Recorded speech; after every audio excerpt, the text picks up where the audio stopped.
to isolate an object in Photoshop. All right, I've opened up Photoshop. I'm going to bring in my object. Just drag it into Photoshop. It's just a picture. Here I have my picture. I have my layers visible. It's important to be able to see those layers here. Here's my history, etc.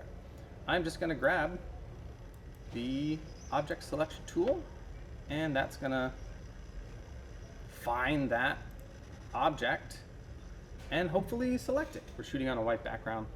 In this case, sort of a soft diffuse light box, and that gives us a nice contrast between our colors and that background. So it makes it really easy for Photoshop. Now, if Photoshop couldn't get that, if there were things not on here, I could hold Shift and add to my selection. I don't need to do that. Using, again, object selection tool, I can hold Shift and add to the selection.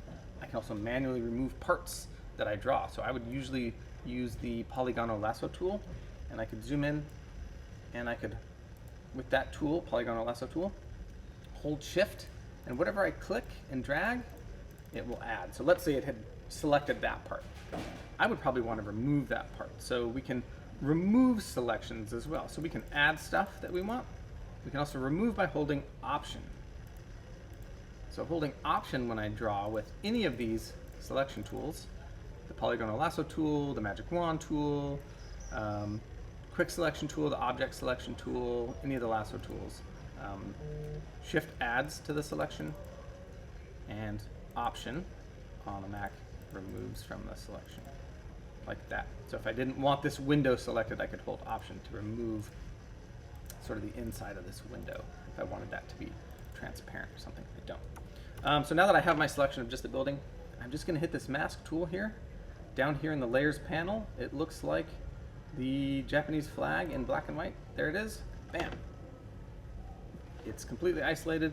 I can now go to File, Export, and I'll quick export as PNG.